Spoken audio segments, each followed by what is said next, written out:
Bonjour à tous, aujourd'hui nouveau concept de vidéo. Aujourd'hui on va s'intéresser à un mangaka que j'aime tout particulièrement, Junji Ito.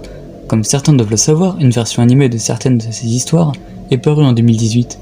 Cet animé a beaucoup été critiqué pour son animation ou pour l'univers horrifique de Junji Ito qui n'a pas bien été retranscrit à l'écran. Aujourd'hui, on va s'intéresser aux différences qu'il y a dans l'animé par rapport au manga. Pour la partie 1 de l'épisode 7, le disque d'occasion, ou le vieux vinyle pour la version papier. Avant que la vidéo commence, le concept est inspiré du youtubeur Marco Gamer. Je mets le lien de sa chaîne en description si ça vous intéresse.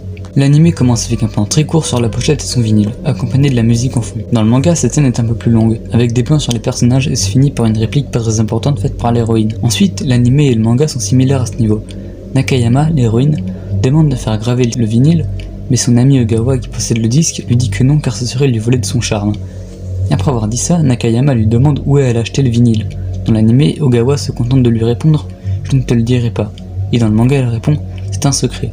Je trouve que la réponse du manga est plus cohérente et moins agressive que celle de l'anime. Dans le manga, une dispute éclate entre les deux amis, car Ogawa ne veut pas lui prêter le disque. Dans l'anime, cette scène est absente, et on ne comprend pas pourquoi Nakayama s'en va d'un air énervé. Contrairement au manga, où l'on comprend bien que c'est par rapport à leur dispute. Dans la scène suivante, Ogawa se rend compte que Nakayama lui a volé le disque. Il n'y a aucune grande différence entre l'anime et le manga à ce niveau. Nakayama se lance dans une ruelle et Ogawa la poursuit. Elle lui jette des pierres pour qu'elle s'arrête et Nakayama tombe. Dans l'anime, elle lui demande de lui rendre car le disque est toute sa vie et elle se montre plus autoritaire. Dans le manga, elle tente de passer par la dissuasion en lui disant qu'elle n'appellera pas la police si elle lui rend. Je trouve encore une fois le manga plus cohérent. Ensuite, Nakayama saisit la pierre et la frappe avec celle-ci. Ogawa s'effondre. Et là, mon dieu, l'anime supprime une scène vraiment importante. Dans celui-ci, on voit Nakayama lâcher la pierre et après le générique arrive. Alors que dans le manga, Nakayama lui demande si ça va, et quand elle voit qu'elle est morte, elle cache le corps sous une toile. Et d'un coup, elle entend Ogawa chantonner la mélodie du vinyle. La croyant toujours en vie, elle lui dit qu'elle lui rendra le disque une fois copié et s'en va. Juste, pourquoi avoir supprimé cette scène si importante? Surtout qu'elle apportait une atmosphère vraiment angoissante. Je ne comprends pas pourquoi ce choix et je le trouve vraiment nul personnellement. Dans le manga, on nous montre une phase de recherche de la part de Nakayama pour trouver une platine. On la voit aller chez une amie et dans différents magasins. Puis on a le droit à un monologue pour nous expliquer que la musique du vinyle démarre subitement et s'arrête comme si l'artiste tombait dans le sommeil. Ce monologue est absent dans l'anime, et je trouve ça dommage car ce sont des informations supplémentaires qui sont toujours sympas à avoir. Nakayama entre chez un disquaire et lui demande de passer le vinyle sur une platine. Le disquaire refuse et remarque que ce disque lui appartenait. Dans le manga, une réplique importante est dite. Il explique que cela te fait voler dans sa boutique quand il n'avait qu'une fille. On comprend alors que Ogawa l'a volé au vendeur. Voilà pourquoi il lui dit que c'était un secret.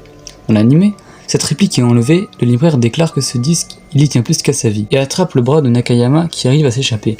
Après une rapide course, elle se réfugie dans un café et demande de passer son vinyle car le café possède une platine. Et là, on en arrive à une scène complètement différente dans les deux versions. Dans le manga, lorsque la musique est jouée, un homme assis au bar vient d'écouter de plus près et semble reconnaître la musique. Dans l'anime, il y a des plans sur les personnes présentes dans le bar qui écoutent attentivement, puis un défilement d'images avec une femme qui semble être décédée avec un studio d'enregistrement. En gros, les gens qui regardent que l'anime n'ont sûrement pas tout compris vu la mise en scène.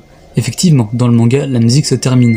L'homme et le barman s'approchent et l'homme commence à raconter l'histoire de ce disque et de sa chanteuse Paula Bell. Il nous explique que c'était une chanteuse peu connue qui, le jour de son premier enregistrement, se fit renverser. Elle demanda à être emmenée au pied de son micro, puis arrivée là-bas, elle décéda. Mais une mélodie sortit de sa bouche et les ingénieurs présents ont enregistré ce chant.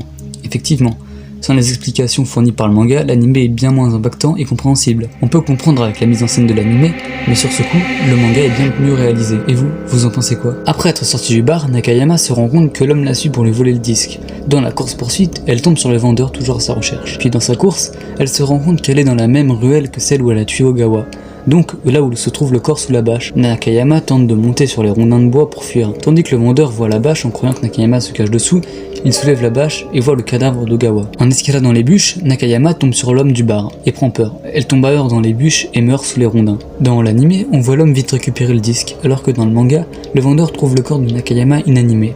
Il cherche son disque dans les décombres. En repartant, le vendeur entend de la musique sortir de la bouche de Nakayama. Et on a un plan sur Ogawa qui chante aussi.